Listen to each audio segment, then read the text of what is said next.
भारतीय संविधान के अनुच्छेद 31 बी को सरल हिंदी में समझाता हूँ।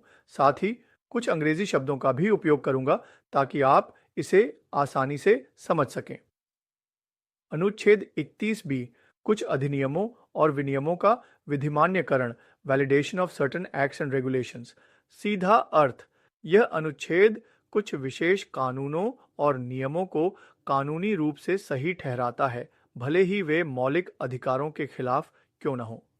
आसान भाषा में, शेड्यूल 9 भारतीय संविधान में एक सूची है जिसे 9वीं अनुसूची कहते हैं।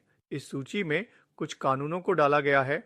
सुरक्षा, अनुच्छेद 81 बी, यह सुनिश्चित करता है कि 9वीं अनुसूची में डाले गए कानूनों को अदालतों में चुनौती नहीं दी जा सकती, इस आधार पर कि वे मौलिक अधिकारों का उल्लंघन करते हैं। पूर्वव्यापी प्रभाव, इसका मतलब है कि अगर कोई कानून बाद में 9वीं अनुसूची में जोड़ा जाता है तो भी वह कानून उस तारीख से वैध माना जाएगा जब से वह बनाया गया था, मतलब वह पुराने समय से ही लागू माना जाएगा।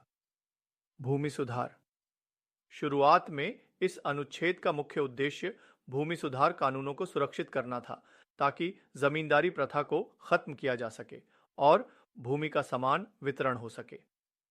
बियॉन्ड लैंड रिफॉर्म्स, भूमि सुधार से परे।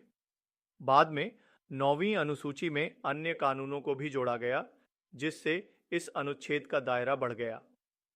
उदाहरण, मान लीजिए सरकार ने कोई ऐसा कानून बनाया जो किसी व्यक्ति के संपत्ति के अधिकार, राइट टू प्रॉपर्टी को सीमित करता है।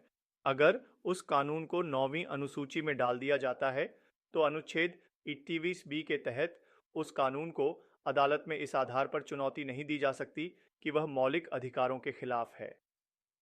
संक्षेप में, अनुच्छेद 31 बी सरकार को कुछ विशेष कानूनों को मौलिक अधिकारों के उल्लंघन के बावजूद कानूनी रूप से सही ठहराने की शक्ति देता है, खासकर उन कानूनों को जो 9वीं अनुसूची में शामिल हैं।